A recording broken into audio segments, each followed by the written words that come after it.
Welcome to the YouTube channel. So today's topic is A Nation's Strength, written by Ralph Waldo Emerson.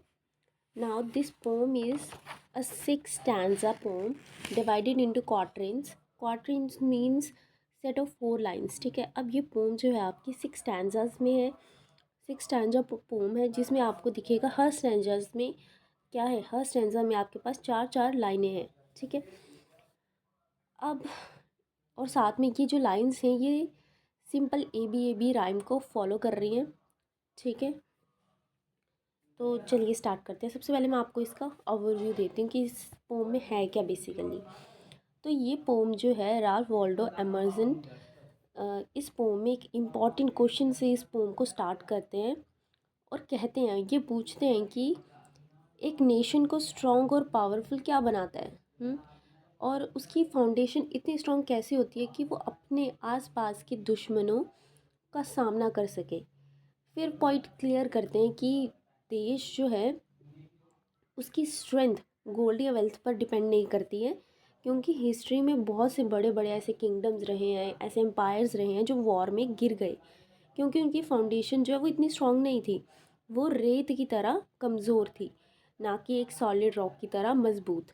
ठीक है, सो फिर point पूछते हैं कि क्या तलवार या मिलिट्री पावर एक नेशन को स्ट्रॉन्ग बनाती है. लेकिन वो खुद ही आंसर देते हैं कि पुराने एम्पायर्स जो ख़त्म हो चुके हैं उनसे पूछो, उन्होंने बहुत खून बहाया, फिर भी उनकी पावर ग्लोरी जो है वो बच नहीं पाई और धीरे धीरे विद टाइम क्या हो जाती है, वो ख़त्म हो गई. इसी तरह पॉइंट जो है वो प्राइड या घमंड को भी रिजेक्ट करते हैं. फिर वो कहते हैं कि शुरू में प्राइड सबको अट्रैक्टिव लगता है, लेकिन आखिर में गॉड उस घमंड को तोड़ देते हैं और वो सब कुछ राख में, एशेस में टर्न हो जाता है. ठीक है, राख में बदल जाता है.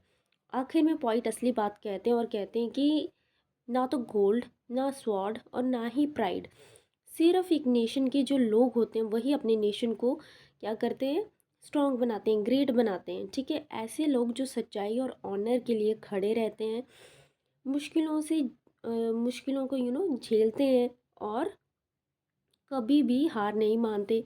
ये ब्रेव लोग दूसरों के सोने पर भी काम करते हैं. ठीक है, जब सब लोग सोते हैं तो ये लोग काम करते हैं, और जब सब लोग डर के भाग जाते हैं तब भी यही लोग हिम्मत दिखाते हैं. तो ऐसे ही लोग जो हैं वो एक देश की, एक नेशन की स्ट्रॉन्ग फाउंडेशन करते हैं, उसे क्या बनाते हैं, स्ट्रॉन्ग बनाते हैं, पावरफुल बनाते हैं और उसे ऊंचाइयों तक ले जाते हैं. ठीक है, तो बेसिकली इस पोम में यही है. तो नेक्स्ट हम इसको लाइन बाय लाइन रीड करते हैं, देखते हैं कि इसमें क्या है. As I already told you कि the poem begins with the rhetorical questions. ठीक है, देखो अपनी बुक में, what makes a nation's pillar high and its foundation strong, है ना यहाँ पे क्वेश्चन मार्क. तो वो कहते हैं, पॉइंट यहाँ पे कहते हैं कि एक देश को स्ट्रॉन्ग और पावरफुल क्या बनाता है और उसकी बुनियाद या यू मीन जो नींव है वो मजबूत क्या करता है. ठीक है, what makes it mighty to defy that foes the foes that around it throng. कौन सी चीज़ है जो उस देश को इतना पावरफुल बनाती है कि वो अपने आसपास के जो दुश्मन है उनका सामना कर सके. तो फिर कहते हैं कि इट इज़ नॉट गोल्ड. ठीक है, तो यहाँ पर पॉइंट जो है वो आंसर करते हैं कि वो सोना नहीं है जो देश को ग्रेट बनाता है. इट्स किंगडम्स ग्रैंड, वो क्या है, बड़े बड़े किंगडम्स. तो वो कहते हैं कि it's kingdoms grand go down in battle shock. वो कहते हैं कि जो बड़े बड़े किंगडम्स हैं वो भी वॉर में गिर जाते हैं. Its shafts are laid on sinking sand, उनकी बुनियाद कमज़ोर होती है. ठीक है, रेत पर बनी होती है वो, नॉट ऑन अबाइडिंग रॉक, वो स्ट्रॉन्ग पत्थर या किसी स्ट्रॉन्ग बेस पर नहीं बनी होती. दैट इज़ वाई वो क्या कर जाते हैं, डह जाते हैं. वो एम्पायर्स, वो किंगडम्स क्या हो जाते हैं, डह जाते हैं. It is the sword. तो वो कहते हैं कि क्या तलवार देश को स्ट्रॉन्ग बनाती है. Ask the red dust of empires passed away. वो कहते हैं कि जाओ और हिस्ट्री से पूछो जा कर के कि खून से भरी हुई मिट्टी है जो वहाँ पर, उससे पूछो जा कर के कि the blood has turn their stones to rust. Their glory to decay. उनका खून भी उनकी ताकत को बचा नहीं सका, ठीक है, उनकी ग्लोरी को बचा नहीं सका। उनकी शान भी धीरे धीरे, उनकी जो क्या कहते हैं उसको, शाइन थी उस एम्पायर की, वो धीरे धीरे क्या हो जाती है, ख़त्म हो जाती है with time, with the passage of time वो भी ख़त्म हो जाती है। एंड इज़ इट प्राइड, तो फिर अगेन पॉइंट जो है यहाँ पे अगेन क्वेश्चन करता है कि क्या घमंड देश को स्ट्रॉन्ग बनाता है। आ that bright crown has seem to nation sweet.